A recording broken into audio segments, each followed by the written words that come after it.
The morning sun washed the city in a pale gold glow, but inside the glass-walled restaurant overlooking the busy streets, tension hung thick enough to taste. Every server hovered nervously near the kitchen doorway, whispering, pretending to polish silver where that didn't need polishing, but really they were trying to avoid the one table that had turned the air icy.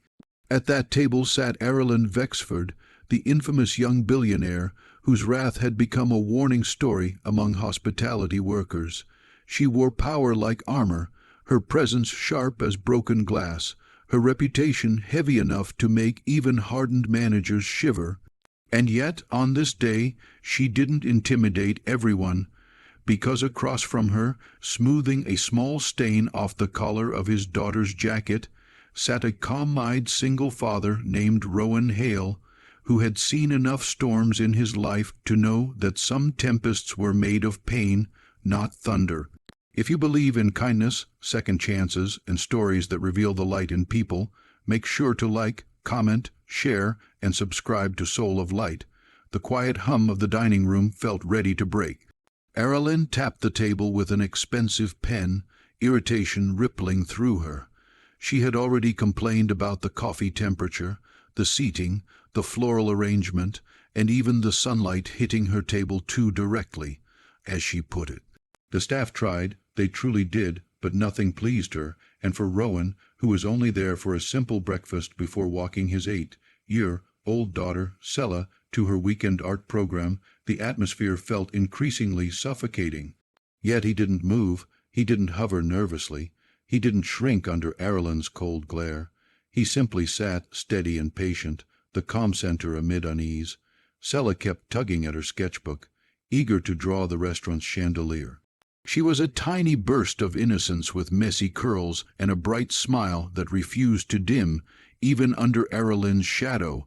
When her pencil rolled across the table and tapped Erilyn's carefully manicured hand, the billionaire stiffened.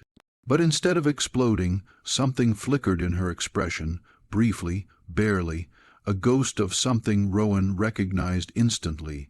Exhaustion, as if she were carrying a weight no one else could see. Still, she masked it with coldness. She ordered again, snapping her fingers sharply, and the remaining staff froze. None wanted to approach. Their manager, a thin man named Felix, silently begged Rowan with his eyes.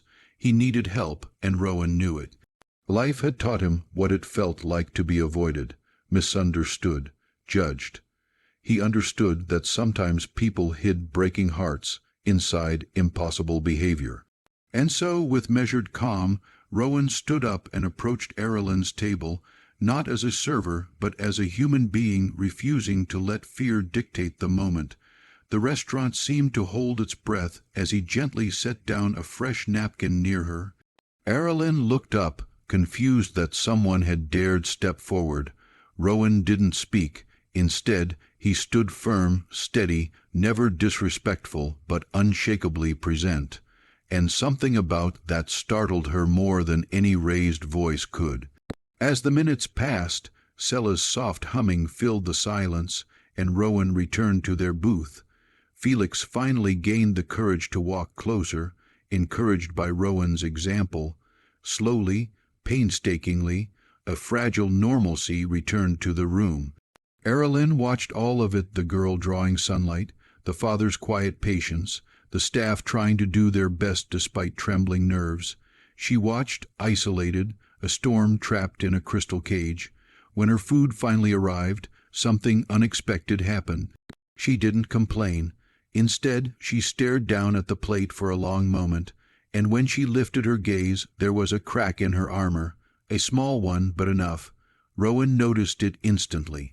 He had learned, in the difficult years after his wife passed, that people often broke quietly before they ever broke loudly. Sella leaned over her sketchbook, drawing Erilyn now, the sharp eyes, the rigid posture, but with a soft halo of gold around her. Children saw truths adults missed. When she finished, she hopped down and walked toward Erilyn's table before Rowan could stop her. She placed the drawing gently in front of the billionaire. Erilyn's eyes widened in genuine shock.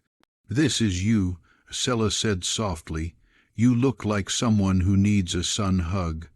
A laugh escaped Rowan, half choked, half disbelieving. But Erilyn didn't laugh. Her breath caught, and for the first time that morning she looked human. Breakable, real, something trembled in her throat before she steadied herself. She asked Sella's name and Rowan's.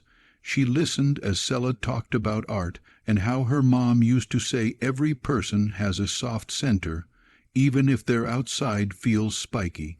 Erilyn blinked hard at that, and the vivid daylight outside caught the faint shimmer in her eyes. As the hour passed, something in her shifted.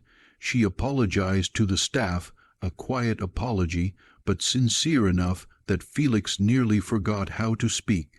She even thanked Rowan, not directly, but in the way she held his gaze with a silent admission. He nodded in return, no judgment, only understanding. When they prepared to leave, Erilyn rose and walked to the exit ahead of them. But before stepping outside, she turned and looked at Rowan, then at Sella clutching her sketchbook. "You remind me," she said slowly, "that I wasn't always someone people feared." It was barely more than a whisper, but in that moment, sunlight streamed over her like a balm. Rowan simply nodded, offering a quiet smile that said everything words couldn't. He knew redemption wasn't a switch, it was a door gently pushed open. Later, as he and Sella walked toward her art class, he glanced back at the restaurant. Erilyn stood there for several heartbeats, watching them go, before she finally stepped into the daylight as if stepping into a second chance. If this story touched your heart even a little, please like, comment, share, and subscribe to Soul of Light. Your support keeps these stories alive. Special request: comment, light finds us. If you believe everyone deserves a chance to soften and heal.